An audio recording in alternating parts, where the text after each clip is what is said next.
wa alla yaqdiya,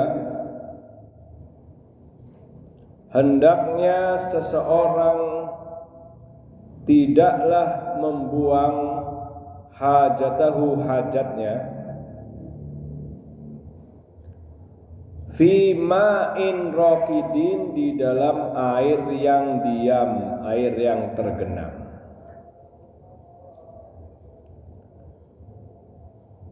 Linnahyi anil bauli fihi fi khabari muslimin, karena ada pencegahan dari buang air kecil di dalam air tergenang itu menurut hadis riwayat Imam Muslim. Wa misluhu al-ghaitu bal aula, buang air besar juga lebih dilarang daripada buang air kecil di dalam air yang tergenang itu. Wan nahyu fi dzalika lil karahati in kanal ma'u qalilan li imkani tuhrihi bil kasrati. Dalam hadis itu, menurut hadis tersebut, bahwa ketika buang hajat di air yang sedikit yang tergenang itu hukumnya makruh. Adapun kalau di air banyak, hilang hukum kemakruhannya, karena walaupun seseorang buang hajat di air banyak, airnya tetap suci.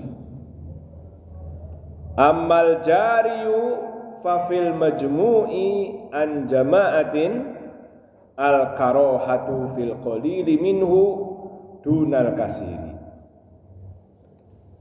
Imam Nawawi dalam keterangan kitab Majmu' menukil dari golongan banyak alim ulama bahwa makruh buang hajat di dalam air yang mengalir jika air itu sedikit, tapi kalau airnya banyak dan mengalir maka tidak makruh buang hajat di situ. Tsumma qala wa yanbaghi ay yahruma al-baulu fil qalili mutlaqan li anna fihi itlafan alaihi wa ala ghairihi.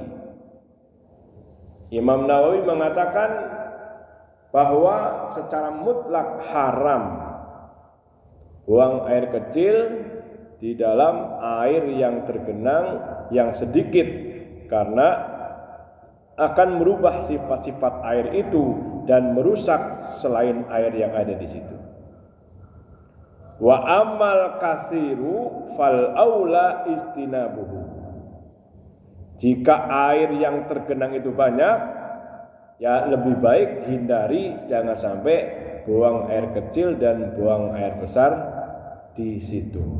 Nah, ya ini Bapak hadirin sekalian, berarti adab buang hajat yang ke-8 adalah tidak buang hajat di air yang tergenang atau air yang diam. Hukumnya haram jika airnya sedikit dan sebaiknya dihindari jika airnya banyak. Ini menurut pendapat Imam Nawawi. Selanjutnya wala fi juhrin. Yang ke-9, tidak boleh buang hajat di lubang. Linnahyi anil bauli fihi fi khabari Abi Dawud wa ghairihi. Berdasarkan pencegahan dari Rasulullah yang diriwayatkan oleh Imam Abu Dawud dan selainnya, bahwa manusia dilarang buang air kecil di lubang. Wa huwa bidammil jimi wa iskanil ha'i, yaitu di domah jimnya disukun haknya, juhrin, ai as-saqabu, yaitu lubang. Wa ulhiqa bihi asrabu, disamakan dengan lubang. Tentang larangan buang hajat adalah asrabu, yaitu lubang dalam tanah yang mana merupakan liang binatang buas. Itu juga dilarang buang air kecil ataupun buang air besar di liang binatang buas. Sarobu bi fathhi sini warra'i, di fathah sin dan roknya sarobu. Wa huwa asyikku, yaitu celah atau lubang. Wal makna fin nahyi maqila, sebab dari larangan buang hajat di lubang adalah sebuah pernyataan. Innal jinna, sesungguhnya makhluk jin, taskunu dzalika, bertempat tinggal di lubang itu. Faqad tu'dhi man yabul fih, maka setiap orang yang buang air kecil di lubang itu akan menyakiti jin yang bertempat tinggal di dalamnya.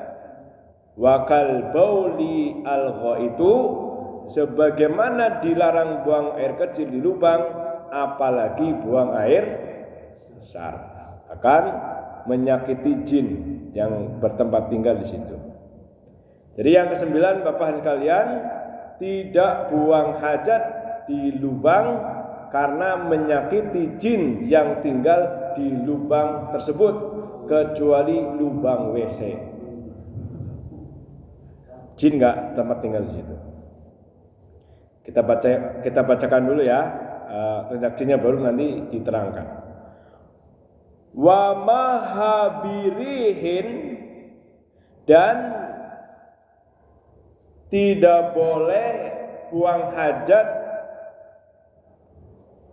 sengaja bertentangan dengan tiupan angin. Li'alla yusibuhu rosasul khariji, agar dia tidak kecepretan sesuatu yang keluar. Berarti yang ke-10, tidak buang hajat pada saat angin bertiup karena akan kecepretan najis.